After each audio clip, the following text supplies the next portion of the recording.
En préparant le livre Israël, parlons-en, j'ai demandé à deux assistantes d'aller dans les rues de Bruxelles, demander au hasard aux gens qu'est-ce qu'ils savaient sur l'histoire et sur la situation d'Israël. Les réponses étaient catastrophiques. Il y a en fait une ignorance du public, et je pense que cette ignorance n'est pas due au hasard. Ça fait 60 ans que les médias européens, qui se disent les meilleurs du monde, informent le public, et on constate qu'en fait le public ne sait pas l'essentiel. Je pense que c'est dû à une opération de propagande israélienne relayée par les médias, et je l'ai résumé dans ce que j'ai appelé les 10 grands médias mensonges qui justifient Israël. Le premier grand média mensonge, c'est qu'on nous dit qu'Israël a été créé en réaction au génocide contre les Juifs en 40-45. Ça, c'est totalement faux. En fait, c'est un projet colonial qui est bien plus vieux, qui a été décidé au congrès de Bâle en 1897.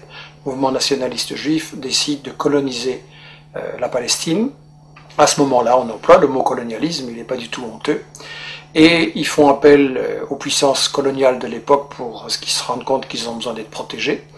Il demande à l'Empire turc qui n'est pas intéressé, mais l'Empire britannique, lui, est très intéressé parce qu'il veut absolument avoir des colons qui vont être installés là au milieu du monde arabe, entre la partie ouest et la partie est. Ils veulent affaiblir l'Égypte, qui est une puissance qui les inquiète. Ils veulent contrôler le canal de Suez, qui est la route vers la colonie des Indes, qui leur apporte énormément. Ensuite, les États-Unis vont prendre le relais. Eux, ce qui les intéresse, c'est le pétrole. Ils veulent un flic du pétrole. Et donc, création coloniale d'Israël ne date pas du tout de 40-45, c'est bien plus tôt, c'est un projet colonial.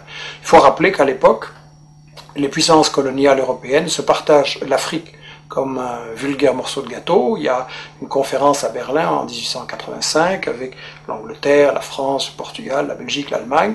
On se partage l'Afrique comme un vulgaire gâteau. Il n'y a évidemment aucun Africain qui est invité, je veux dire. Et donc on est vraiment dans l'époque coloniale. Israël, c'est un projet colonial, il faut le dire. Alors, le deuxième grand mythe qui justifie Israël, c'est oui, mais les Juifs, en fait, ils retournent sur la terre dont ils auraient été chassés par l'Empire romain en 70 après Jésus-Christ. Ça, c'est aussi un mythe total, parce que, en fait, j'ai interviewé dans ce livre l'historien Shlomo Sam, qui a lui-même interviewé les historiens, les archéologues israéliens, et tout le monde dit non, il n'y a pas eu d'exode, et donc il n'y a pas de retour. En gros, les populations, elles sont restées là, elles n'ont pas bougé. Bien sûr, il y a eu des invasions, des migrations, des mélanges, mais en gros, elles n'ont pas bougé, les populations. C'est qu'il y a deux conséquences cocasses. La première, c'est que, au fond, les descendants des Juifs de l'époque de Jésus-Christ, c'est les Palestiniens qui vivent là aujourd'hui, maintenant. Et la deuxième conséquence, c'est que, alors, s'il n'y a jamais des gens qui sont partis, quels sont ces gens qui nous disent qu'ils reviennent? En fait, ce sont des convertis, des Européens de l'Est, de l'Ouest, des Maghrébins, qui se sont, à différents moments, pour différentes raisons, convertis à la religion juive. Et en fait, comme dit Shlomo Sand, le peuple juif, ça n'existe tout simplement pas. Il n'y a pas d'histoire commune, il n'y a pas de langue commune, il n'y a pas de culture commune, il y a juste une religion. Mais une religion, c'est pas un peuple. On ne parle pas de peuple chrétien, de peuple musulman, et donc pas de peuple juif non plus. Alors, le troisième grand mythe, c'est l'idée que, en fait, c'est pas grave s'ils se sont installés là en Palestine pour coloniser, parce que nous dit-on, c'était un désert, c'était une terre sans peuple, donc c'était vide. Ça aussi, c'est un mensonge total. En réalité, les témoins de l'époque, déjà au 19e, début 19e, disent la Palestine, c'est un océan de blé. Il y a des cultures et des exportations, notamment vers la France, de l'huile, du savon, les fameuses oranges de Jaffa. Et d'ailleurs, quand les colons britanniques et puis les colons juifs vont vouloir s'installer en Palestine à partir de 1920, les paysans palestiniens refusent de céder leurs terres, et donc il y a des révoltes, il y a des grèves générales, il y a des manifestations avec de nombreux morts, il va même y avoir une guérilla en Palestine, donc c'était tout sauf un désert, et tout ça n'a été brisé que par une répression très très féroce de l'occupant britannique et des sionistes ensuite. Alors on nous dit, oui c'est vrai, il y avait des Palestiniens, mais enfin ils sont partis d'eux-mêmes. Ça aussi c'est faux. J'ai cru ça moins longtemps, et tout le monde a cru ça, et ça a été la grande version officielle d'Israël, jusqu'à ce qu'on a appelé les nouveaux historiens israéliens, Benny Morris qui est interviewé dans les livres, Papé et d'autres disent non, les Palestiniens ont été chassés par la violence, par la terreur, par toute une opération systématique pour les expulser en fait du pays, pour vider la terre de ses habitants. Donc ça c'est encore un mythe absolu, et ça c'est pour, disons, la partie historique. l'histoire d'Israël, tout ce qu'on nous cache, qui est très très important à comprendre.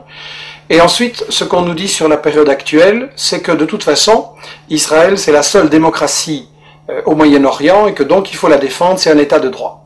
Premièrement, c'est pas un État de droit, c'est le seul État au monde où la Constitution ne fixe pas les limites du territoire. Dans tous les pays du monde, il y a une Constitution qui dit le territoire il commence là, il s'arrête là, et ça c'est notre pays. Israël non, parce qu'Israël c'est justement un projet d'expansion qui n'a pas de limite, et il y a donc une Constitution en plus totalement raciste qui dit que Israël c'est l'État des Juifs. Ce qui veut dire que les autres sont des sous-citoyens, des sous-hommes, et donc c'est la négation même de la démocratie, une constitution pareille. Donc Israël n'est absolument pas une démocratie, et je voudrais dire que en fait, Israël c'est le colonialisme, c'est le vol de la terre, c'est le nettoyage d'une population, ça ne peut pas être considéré comme une démocratie. Alors bien sûr on me dira, il y a un parlement, il y a des médias, il y a des profs d'UNIF qui critiquent, etc. C'est vrai, mais étant donné que c'est un État qui est basé sur le vol de la terre, ça veut dire qu'en fait c'est une démocratie entre les voleurs pour savoir comment ils vont continuer à voler. Et ça n'est pas une démocratie, c'est du colonialisme, c'est toujours de la dictature. Alors on nous dit que les États-Unis, eux, ceux qui cherchent à protéger, en protégeant Israël et en mettant plus de 3 milliards de dollars d'aide militaire en armement chaque année pour aider Israël à bombarder et attaquer ses voisins, on nous dit que les États-Unis, ce qu'ils veulent, c'est protéger la démocratie au Moyen-Orient. Bien.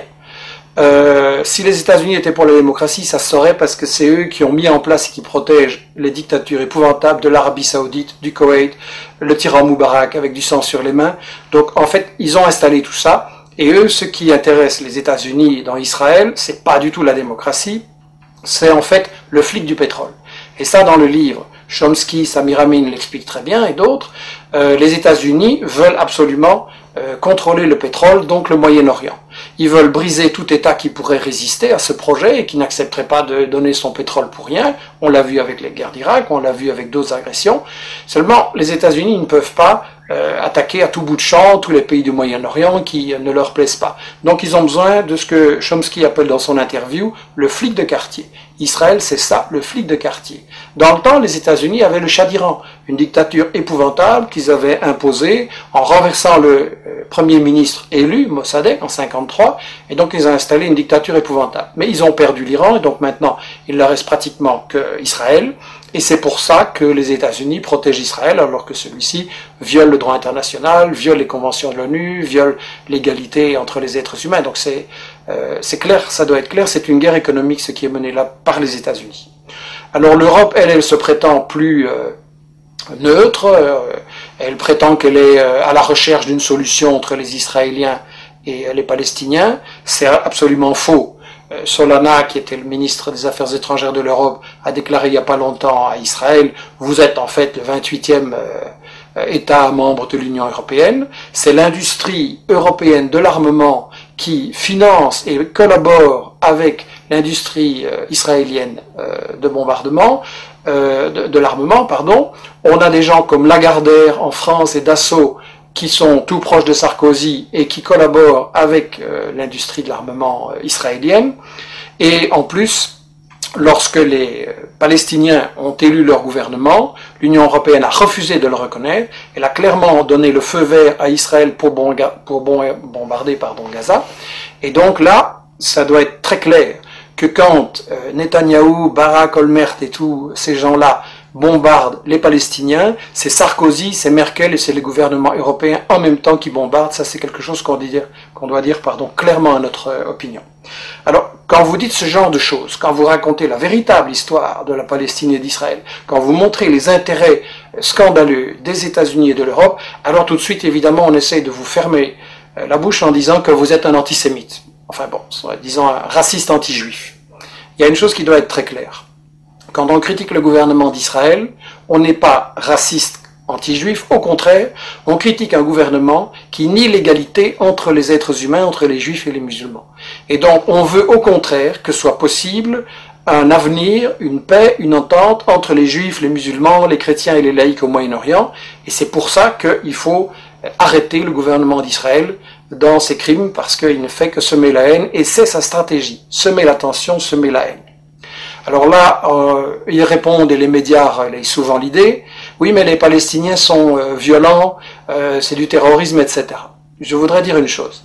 La vraie violence, c'est le colonialisme, c'est l'armée d'occupation israélienne qui a volé leurs terres, leurs maisons aux Palestiniens depuis 60 ans. C'est l'armée israélienne qui empêche les Palestiniens d'avoir une vie normale. Vous avez des checkpoints pour aller de votre maison à votre bureau, vous avez des checkpoints, vous devez parfois attendre 1 heure ou une journée. Il y a des femmes enceintes qui sont mortes parce qu'elles étaient bloquées par l'arbitraire des soldats israéliens au checkpoint. Donc, la violence, en fait, c'est l'occupation. Et je voudrais dire une chose, l'ONU, dans ses textes fondamentaux, reconnaît le droit de tout peuple colonisé, de tout peuple occupé, de résister par tous les moyens qu'il juge bons. Donc la résistance est légitime et la violence, c'est l'occupation et c'est tout. Et évidemment, le problème que beaucoup de gens se posent, c'est que face à tant de haine qui sont semées volontairement par Israël et ceux qui le soutiennent, les gens pensent, oui, c'est un conflit qui va durer toujours, il n'y a pas de solution, il y a trop de haine, etc. Il faut savoir que la solution, elle existe. Parce qu'en fait, les grandes organisations palestiniennes, dès le milieu des années 60, ont proposé une solution très démocratique et très simple, à savoir un seul État, sans discrimination, où il y aurait une égalité de droits entre les juifs, les musulmans, les chrétiens et les laïcs. C'est la définition même de la démocratie, un homme, une femme, une voix. Et Israël a toujours refusé de négocier ces solutions.